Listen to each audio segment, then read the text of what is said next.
Hey folks, welcome to another episode of Big O Cast. Today I'm going to talk about code duplication, different patterns and trade-offs. Let's say you have two teams, team A which works on the payment service and team B which works on the order service. Now they want to implement an authorization method as a part of their business requirement in both teams. What can they do? So the very first approach is to duplicate the code in each code base. So in this way, there is no need to sync between different teams and the development is very fast. But on the other hand, if team A makes a mistake in their code base, it doesn't mean that team B can't make the same mistake, they can. And because it's like very separated, like separate islands, there is no knowledge sharing between different teams and different engineers. So usually code duplication makes technical debt. And when you duplicate code in different places, it makes it harder and more challenging to evolve your system moving forward. Although that is faster to develop in this way because you don't need to sync and plan anything beforehand, but because a lot of similar work can happen in both teams, it's not very efficient use of your resources in this way. So that's the first approach that you can take. And the second way that you can do it is to use a shared library between the teams. So in this way, you extract the common code into a shared repository and you publish it to a repository manager, and then both teams can have access to it.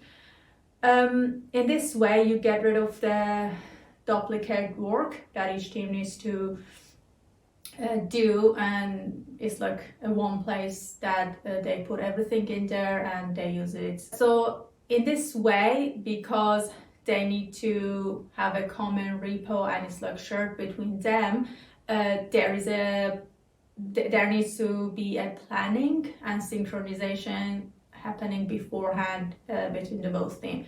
So it's not as fast as the previous approach.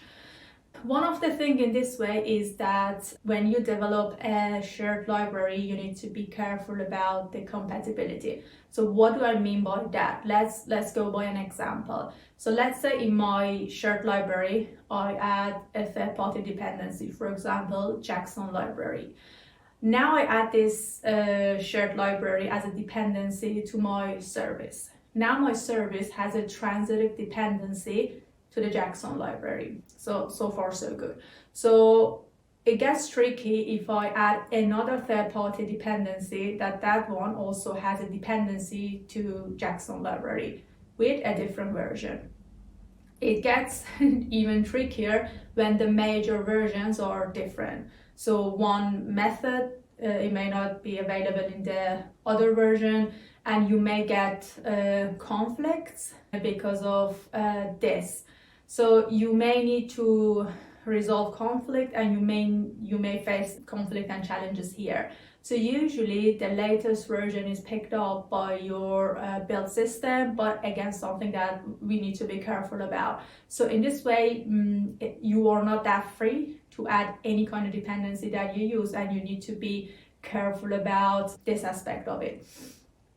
So the other thing about having a shared library is that you have now dependency between different teams and different projects. So if you make a change in the shared library, it definitely have an effect on other teams as well. So you may need to like plan it beforehand or inform everybody. So you are not that free from this aspect of it.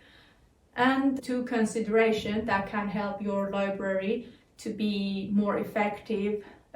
First one is documentation. So having documentation helps your shared library to have more clarity, and when people come to this shared library, they can understand what it does, and it's more clear for them to understand it. And then the second one is tests. So if you have tests, it makes it much easier for other devs to contribute to this shared library with the ease of mind. So these are the points about the second approach. So the other approach that you can take is to have a separate microservice for this piece of business requirement or functionality. So having a new service would fix a couple of issues with the shared library, but you need to have a separate service which holds this piece of requirement and business functionality.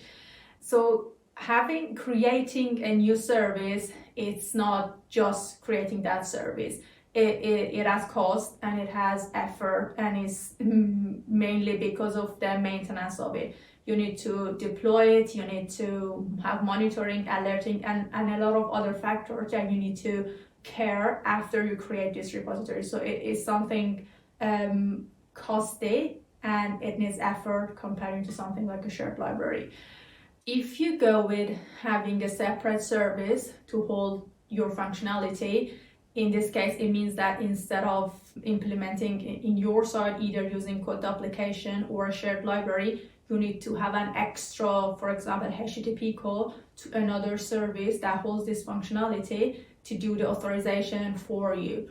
So you need to make a decision here. So if the functionality, if the logic is not that complicated, is something straightforward, it might be less costly to implement it on the client side comparing to put it in a new service and having all the maintenance costs associated to it and the extra HTTP call as well.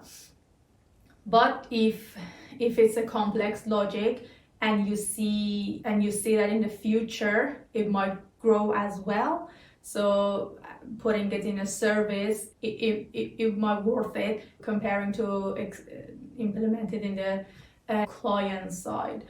So it all depends how big and how complex is that piece of functionality and how would it be in the near future going forward. And that's with the third approach. So if you have such a functionality that's shared between different teams, before quickly jumping into doing it, have a think beforehand about the different approaches that you can have and the pros and cons and what each one provides you and which one you can have more benefit from it. Hope you guys enjoyed this episode and see you later. Bye.